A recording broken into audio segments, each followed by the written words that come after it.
Rumiati. Dan Ibu di sini, Bu Rumiati di sini ada Ibu Ekorini yang nanti akan menguji dalam proses rancangan itu.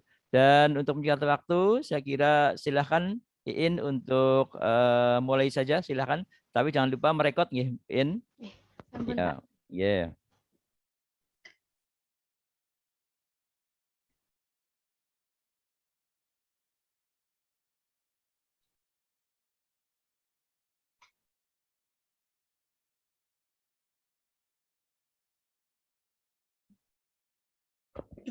Bismillahirrahmanirrahim. Assalamualaikum warahmatullahi wabarakatuh.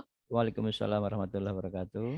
Yang terhormat Bapak Nur Hashim serta Bu Ekarini Nurhayati selaku BPSDM Yogyakarta, serta yang saya hormati Ibu Rumiati SPD MPD selaku mentor saya di SMP Negeri 2 Bawen. Di sini saya akan menyampaikan rancangan aktualisasi saya yang berjudul Upaya Meningkatkan Spiritualisme Melalui Kegiatan Asmaul Husna dan Murojaah Surat-Surat Pendek Al-Quran peserta didik kelas 7C SMP Negeri 2 Bawen Kabupaten Semarang. Oleh saya, Iin Seviana, ahli pertama Guru Agama Islam UPTD SPF SMP Negeri 2 Bawen, Pemerintah Kabupaten Semarang. Latar belakangnya, bangsa Indonesia sejak dahulu kala memang sudah dikenal sebagai sebuah bangsa yang religius. Toleransi yang sangat tinggi dalam keberagaman sudah menjadi identitas bangsa ini. Berbagai agama, ras, dan suku bangsa dapat hidup berdampingan dengan aman dan damai tanpa perselisihan yang berarti. Sejak awal berdiri, bangsa Indonesia sudah menyadari betapa pentingnya memajukan sebuah pendidikan. Hal tersebut terlihat jelas dari tujuan bangsa Indonesia yang dituangkan dalam pembukaan Undang-Undang Dasar Negara Republik Indonesia tahun 1945 yang salah satu poin pentingnya adalah untuk mencerdaskan kehidupan bangsa. Pendidikan sebagai suatu proses untuk Baik, langsung menggali APKL saja, Mbak In. Baik, langsung oke, Pak. APKL-nya, iya. Tujuan peserta gitu. APKL untuk ya. Identifikasi isu bersumber dari aspek manajemen ASN, pelayanan publik dan WOG. Saya menemukan 6 isu pada sekolahan kami, yaitu yang pertama, kurangnya kesadaran peserta didik dalam menjalankan ibadah keagamaan, banyaknya peserta didik yang belum bisa baca tulis Al-Quran, kemudian kurangnya partisipasi orang tua peserta didik dalam bimbingan dan pengawasan belajar di rumah di masa pandemi, kurangnya kedisiplinan peserta didik dalam mematuhi tata tertib sekolah, rendahnya kontrol siswa dalam pemakaian handphone, serta yang terakhir website dan sosial media sekolah yang tidak berfungsi secara optimal. Kemudian penetapan isu berdasarkan pendekatan APKL pada poin yang pertama memenuhi syarat, yaitu kurangnya kesadaran peserta didik dalam menjalankan ibadah keagamaan, serta yang lainnya kurang memenuhi syarat. Kemudian menurut analisis USG, poin yang pertama juga yang menjadi core issue atau yang paling penting, yaitu kurangnya kesadaran peserta didik dalam menjalankan ibadah keagamaan. Metode yang digunakan salah satunya yaitu metode Fishbone pada indikator machine, manpower, material, dan milieu. Yang terpenting menurut saya yaitu kurangnya kesadaran peserta didik dalam menjalankan ibadah keagamaan. Jadi melalui pendekatan APKL, analisis USG, serta metode Fishbone, penetapan isu dan analisis dampaknya, core isu yang perlu dipecahkan solusinya yaitu kurangnya kesadaran spiritualisme peserta didik dalam menjalankan ibadah keagamaan. Gagasan kreatifnya, sebagai seorang ASN terlebih guru ialah seorang pelayan publik, maka wajib hukumnya untuk turut berperan dalam menyelesaikan berbagai kendala dalam pelayanan publik. Nah, akibat pandemi, degradasi akhlak yang terlihat secara jelas pada peserta didik yaitu tidak mencerminkan sifat anak sekolah. Maka di sini poinnya ada 2 kegiatan. Yang pertama yaitu melaksanakan kegiatan membaca Asmaul Husna sebelum jam pembelajaran PAI dan budi pekerti dimulai, serta yang kedua melaksanakan kegiatan murojaah, yaitu setoran hafalan surat-surat pendek Al-Quran. Aktualisasi kegiatannya yang pertama yaitu melakukan konsultasi dengan guru senior terkait selaku mentor terkait kegiatan aktualisasi. Tahap kegiatannya yaitu menghadap guru senior terkait perencanaan kegiatan yang akan dilaksanakan. Yang kedua, mendata kegiatan yang akan dilaksanakan di sekolah. Outputnya terlaksananya bimbingan dan konsultasi dengan mentor dan coach yang hasil kegiatannya berupa notulen, foto, surat persetujuan dari mentor. Kemudian keterkaitan dengan aneka akuntabilitas diwujudkan dengan adanya transparansi dan kejelasan kegiatan, nasionalisme melakukan musyawarah sebelum menggali kegiatan agar semua berjalan lancar, etika publik musyawarah dilakukan dengan sopan dan santun, kemudian komitmen mutu diwujudkan dengan semangat dalam melakukan perbaikan, yang kelima anti korupsi diwujudkan dengan kemandirian dalam melakukan kegiatan. Kegiatan yang kedua yaitu membuat jadwal kegiatan keagamaan. Tahapan kegiatannya yang pertama bermusyawarah dengan mentor dan guru PAI lain untuk mendapatkan persetujuan, rekomendasi, dan masukan. Yang kedua membuat rancangan jadwal kegiatan yang akan dilaksanakan. Yang ketiga mencetak atau menggandakan jadwal kegiatan. Outputnya adanya persamaan persepsi dengan mentor dan sesama guru PAI terkait kegiatan keagamaan di sekolah. Hasil kegiatannya berupa jadwal kegiatan dan dokumentasi. Keterkaitan dengan aneka, yang pertama akuntabilitas dalam pembuatan rancangan jadwal kegiatan dilakukan dengan kerja keras dan tanggung jawab. Nasionalisme mengadakan musyawarah sebelum mengawali kegiatan agar semua berjalan lancar. Yang ketiga etika publik saat berkoordinasi dilakukan dengan sopan santun.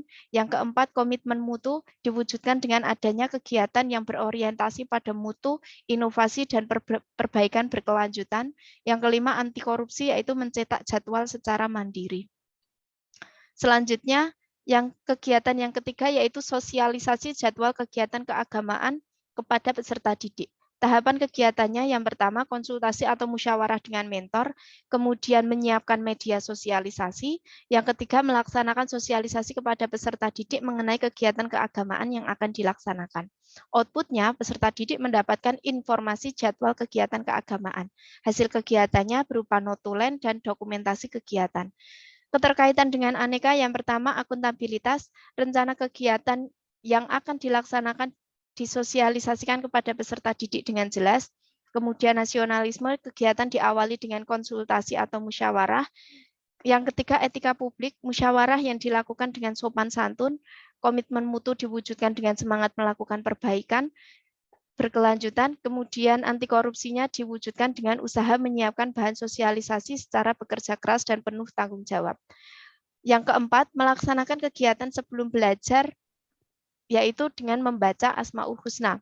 Tahapan kegiatan, konsultasi atau bermusyawarah dengan mentor dan guru sesama. Yang kedua, mencetak dan menggandakan atau mengcopy teks Asmaul Husna. Kemudian yang ketiga, melaksanakan kegiatan membaca Asmaul Husna setiap hari sebelum KPM dimulai. Outputnya terwujudnya kegiatan sebelum belajar membaca Asmaul Husna untuk meningkatkan kesadaran sikap beragama peserta didik. Hasil kegiatannya daftar hadir, kemudian teks Asmaul Husna, dan dokumentasi kegiatan.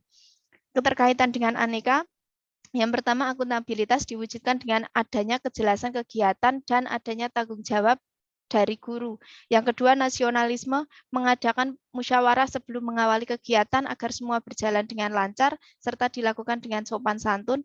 Etika publiknya diwujudkan dengan sikap sopan, hormat, komunikasi, konsultasi, dan kerjasama dengan baik antar dewan guru. Kemudian yang keempat komitmen mutu, dalam membuat dan menggandakan teks Asmaul Husna dilakukan dengan efektif dan efisien dalam penggunaan sumber daya. Kemudian anti korupsi, melaporkan biaya penggandaan tersebut sesuai dengan keadaan yang ada. Dan yang terakhir kegiatan kelima, melaksanakan kegiatan murojaah atau setoran hafalan surat pendek Al-Quran. Tahapan kegiatannya yang pertama konsultasi dengan mentor untuk mendapat persetujuan atau rekomendasi dan masukan. Kemudian yang kedua membuat list surat-surat pendek yang akan dihafal. Yang ketiga membuat kartu hafalan untuk peserta didik. Outputnya terwujudnya kegiatan murojaah atau setoran hafalan surat-surat pendek Al-Quran untuk mengetahui kemampuan hafalan Al-Quran peserta didik yang akan berguna ketika menjadi pemimpin dalam masyarakat. Hasil kegiatannya yang pertama kartu hafalan peserta didik, yang kedua data surat pilihan yang dihafal, kemudian yang ketiga dokumentasi hasil kegiatan. Akuntabilitas, adanya keterkaitan kejelasan terkait surat-surat yang akan dihafal siswa. Nasionalisme, kegiatan diawali dengan konsultasi, musyawarah. etika publik musyawarah yang dilakukan dengan sopan santun, komitmen mutu kegiatan ini dilakukan atas dasar semangat untuk melakukan perbaikan, anti korupsi, adanya sikap mandiri dan kerja keras dalam pembuatan kartu hafalan. Penilaian dilakukan dengan sikap kejujuran dan keadilan saat menilai siswa maupun kejujuran saat siswa menghafal. Kemudian untuk jadwal pelaksanaan kegiatannya, minggu pertama September yaitu melakukan konsultasi dengan guru senior selaku mentor terkait kegiatan aktualisasi, membuat jadwal kegiatan keagamaan, serta sosialisasi jadwal kegiatan keagamaan kepada peserta didik. Kemudian untuk pelaksanaan kegiatan sebelum belajar membaca Asmaul Husna dan Murojaah atau setoran hafalan surat-surat pendek Al-Quran dimulai minggu kedua sampai minggu ketiga Oktober. Kemudian yang terakhir, evaluasi dan pelaporan aktualisasi dilakukan pada minggu terakhir Oktober. Sekian presentasi dari saya. Terima kasih. Baik, terima kasih Mbak Iin telah menyampaikan tentang rancangan yang sudah dibuatnya. Dan monggo silahkan Ibu Rumiati untuk memberikan testimoninya tentang kegiatan yang disampaikan tadi. Monggo silahkan Ibu. Assalamualaikum warahmatullahi wabarakatuh. Waalaikumsalam warahmatullahi wabarakatuh. Selamat pagi Bapak Nur Hasim. Selamat pagi Ibu Eka.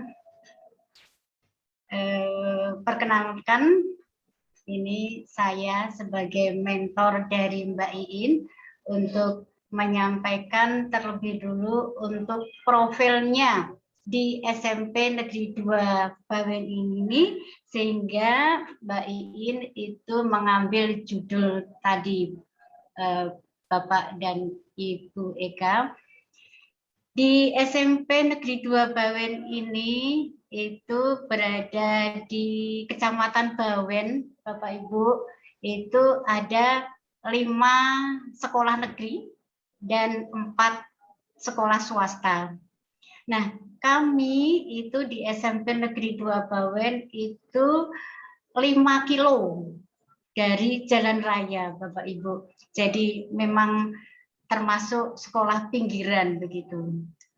Dengan jumlah siswa ada 480, itu terbagi menjadi 15 kelas.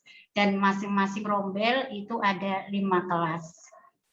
Nah, untuk wali murid itu setelah kami melakukan penelitian itu memang untuk wali murid sebagian besar untuk pendidikannya itu SD SMP Bapak Ibu. Jadi kemudian mereka itu sebagian besar itu bekerja sebagai buruh pabrik. Dan mereka banyak juga karena lokasi di tempat kami ini adalah lokasi di pegunungan dan di sana itu ada pabrik pemecah batu, sehingga di lingkungan sekitar kami ini Bapak Ibu wali murid banyak bekerja di situ. Nah, mereka bekerja dari pagi sampai sore, sehingga otomatis banyak waktu tersita untuk bekerja. Dan setelah memang kami melakukan penelitian, ini banyak anak-anak kami itu mohon maaf memang untuk keagamaannya itu kurang Bapak Ibu.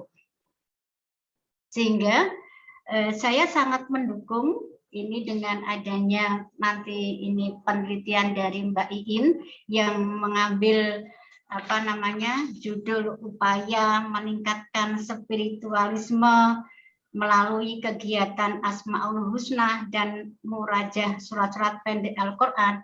Ini saya ini selaku mentor dan yang mewakili sekolah itu sangat mendukung dalam kegiatan ini. Nah, ini karena di sekolah kami sendiri ini sifatnya umum. Ini jadi selama ini itu dalam apa namanya KBM itu untuk mengawali kegiatan itu juga belum melakukan Asmaul Husna. Kita melakukan berdoa itu ya dengan sifatnya umum saja, gitu anak-anak. Kemudian juga di tempat kami itu mohon maaf karena hanya ada satu guru GTT, guru agama. Dulu ada Bapak Ibu itu guru agama Islam, tetapi sudah pensiun itu 3 tahun yang lalu, begitu. Sehingga hanya ada satu GTT ya yang mengampu dari keseluruhan, begitu. Sehingga upaya peningkatan spiritualisme ini untuk anak-anak di SMP 2 Bawen ini memang istilahnya memang sangat kurang gitu, dan saya dengan adanya kegiatan Mbak Iin nanti itu dengan Asmaul Husna sebelum pelajaran, kemudian hafalan surat pendek itu memang sangat membantu nanti, dengan harapan adalah bisa meningkatkan spiritual mereka. Dan kita mengetahui memang untuk mereka sendiri itu di rumah itu setelah kami mengadakan penelitian itu memang sedikit sekali yang mereka itu melaksanakan kegiatan agama, atau mungkin sekolah sore agama, atau mungkin mengaji, itu sangat sedikit. Sehingga memang untuk kegiatan-kegiatan agama mereka itu kurang. Ya, baik. Mungkin cukup Bapak Ibu. Baik. Terima kasih Pak Nur Hasim dan Ibu Eka. Assalamualaikum warahmatullahi wabarakatuh. Waalaikumsalam warahmatullahi wabarakatuh. Matur nuwun Ibu Rumiati atas masukan dan testimoninya. Paling tidak kita memberi gambaran bahwa kondisi di lapangan sudah jadi disampaikan oleh Ibu. Untuk berikutnya, monggo silahkan Ibu Eka Rini Nurhayati untuk memberikan koreksi tentang tulisan IIN.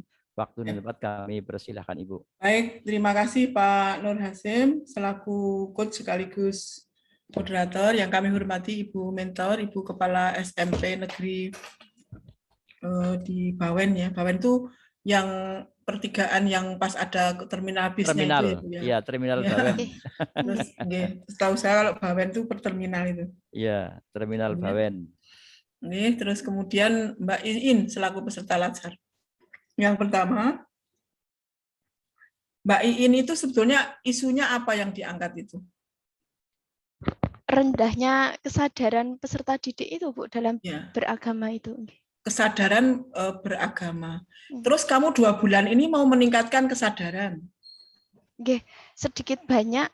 Yang penting itu target saya menghadirkan sosok Gusti Allah di dalam kehidupan peserta didik sehari-hari gitu. Ya. Kamu tahunya kalau itu sudah meningkat dengan cara apa? Kalau pembelajaran, kemarin saya kan ke sini sebagai baru itu, Bu. Kalau untuk berdoa saja, kadang mereka itu Bismillahirrahmanirrahim gitu, kadang kayak terlalu menyepelekan gitu, Bu. Yang penting kan kayak khusyuknya dulu gitu, Bu. Ya. Kalau itu khusyuknya kamu melihatnya dengan apa? Di kegiatan itu kegiatan mana kamu melihat itu? Saat pembelajaran nih, Bu, sebelum pembelajaran dengan membaca Asmaul Husna itu sudah terlihat khusyuk. Terus instrumen yang kamu pakai apa? Itu berupa absensi, Bu, absensi saat. Nek absen kan raketok le kusuk rora, meng teko karo ora nek absen ki. Mungkin nanti saya sediakan angket motivasi mungkin gitu nggih. Bukan motivasi, apa sih yang kamu lihat motivasi apa yang lain? Wah, bingung lagi. Angket. Kamu mau lihat apa? Angket kekhusyuan niku nggih, Bu. Nah, kekhusyuan. Nah, judulmu kok spiritualisme? Nggih. Ora nyambung, ya toh. Jadi gini, Mbak. Kalau itu bicara ranah afektif, itu kan ranah afektif itu khusyuk, terus spiritualisme itu ranah afektif. Itu harus menggunakan instrumen untuk melihat. Satu, yang kedua itu nek rong sasi apa ya iso. Nah, gitu, monggo. Nek saya melihat itu sebenarnya yang dilakukan oleh Mbak Iin itu cukup di pembiasaan saja. Pembiasaan dan hafalan itu ya. Mau diambil pembiasaannya atau mau hafalannya, monggo silahkan. Tapi sampai di situ saja, nek apal bener, nek meningkat spiritnya itu, opo ya orang sasi langsung meningkat spiritnya gitu loh. Makanya itu di judulmu itu, kalau meningkatkan spiritualisme itu jangka waktunya itu never ending. Nah, sehingga kalau memang hanya 2 bulan itu tolong dibatasi itu, jangan spiritualisme. Mungkin hafalan surat pendek kah atau surat Asmaul Husna itu dan hafalan surat pendek boleh. Tetapi itu bukan inovasi, Mbak. Itu sebetulnya itu hal yang biasa. Makanya itu inovasi kamu belum nampak sebetulnya itu. Itu kan hal biasa dilakukan oleh guru agama. Itu satu. Yang kedua, itu nanti dilakukan oleh masing-masing kelas atau hanya setiap pelajaran agama?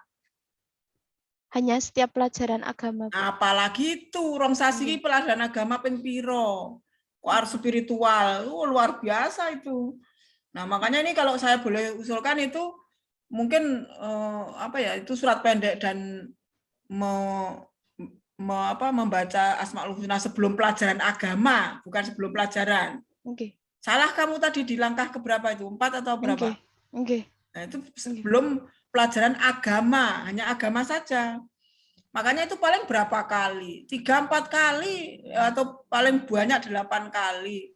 Mosok langsung spiritual, yo terlalu tinggi targetmu. Gitu. Sehingga tolong itu sesuaikan. Jadi targetmu itu apa, isumu itu apa, targetmu apa, itu dipastikan dulu. Jadi jangan yang terlalu tinggi, hanya 2 bulan.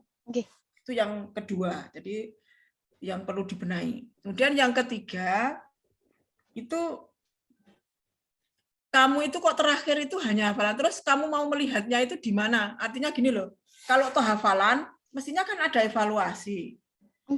Kalau toh itu mau melihat yang ranah afektif pun harus ada semacam instrumen atau yang dibagi untuk tahu. Tapi kok nggak ada kamu? Kok cuma sampai coba kegiatan sampai ke berapa itu? Untuk indikator hafalannya saya sudah membuat seperti ini, Bu. Jadi ya, tapi yang kegiatanmu kan nggak ada. Coba kegiatan yang mana?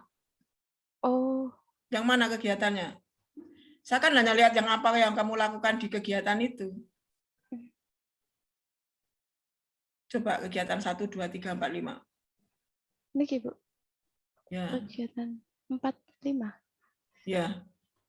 Nah, ya mana itu untuk melihat bahwa dia yang bersangkutan apa, yang bersangkutan tidak, kan nggak ada itu, kamu nggak ada yang kamu lakukan. Mana? Enggak. Niki kegiatan 5 nggih. Kartu hafalan peserta didik niki, Bu. Membuat kartu. Nah, terus kartunya kan dibuat saja, terus ngisi kapan? Mengisinya saat KBM niku nggih, Bu, sebelum KBM. Nah, itu maka pastinya ada kegiatan lagi, yaitu namanya evaluasi. Yang itu dilaksanakan saat pembelajaran, tapi kegiatannya harus muncul. Nah, rano kegiatan itu kamu tahu dari mana? Dan itu kan hanya tahu tentang, terus instrumennya apa wae kan apa itu ya. Jadi tolong pastikan dulu yang targetmu itu apa. Nek spiritualisme saya kurang setuju karena itu hanya 2 bulan, hanya berapa kali kamu mau lakukan. Kalau toh itu hafalan, ya hafalan. Mestinya yang hafal berapa dan lain sebagainya kan tertuang di situ. Nah, kalau itu terkait dengan ranah afektif, ya toolnya mestinya dibuat dulu, instrumennya. Baru nanti di kegiatannya harus muncul. Nah, jadi namanya rancangan aktualisasi itu ya sing komplit. Judulnya apa, kegiatannya apa. Jadi ini kelihatan meningkatnya seberapa, nanti kan dilaporkan meningkatnya seberapa. Nah itu. Nah kapan melihat meningkat dan tidaknya kalau itu hanya dibuat kartu saja, pengradisi. Ngisi kapan? Nggak ada kegiatan, gitu kan? Tolong nanti disesuaikan itu. Jadi lebih membumi gitu ya, tidak. Dan kamu kalau spiritualisme itu terlalu tinggi banget, pelajaran ping piro kok spiritual itu terlalu tinggi. Monggo nanti disesuaikan. Saya kira itu mungkin Pak Hasim beberapa secara teknis memang, tapi itu penting karena ini belum jelas targetnya apa, isunya apa, belum jelas apa yang mau dilakukan, belum tertulis di dalam kegiatan. Saya kira itu waktu saya kembalikan pada Baik, terima kasih Ibu Eka ini. Iin sudah jelas masukannya dari Ibu Eka? Sudah, Pak. Oke, ada satu yang harus disampaikan? Sampun. Oke, baik, terima kasih ibu-ibu yang berbahagia. Saya kira untuk seminar yang kedua Iin sudah selesai, dan terima kasih Ibu Rimiati, mohon dukungannya supaya nanti Mbak Rimiati bisa Iin bisa melaksanakan rancangan ini ya, habituasinya bisa berjalan dengan baik. Maturun, terima kasih Bu Eka, dan kita tutup. Alhamdulillahirrahmanirrahim. Assalamualaikum warahmatullahi wabarakatuh. Waalaikumsalam warahmatullahi wabarakatuh.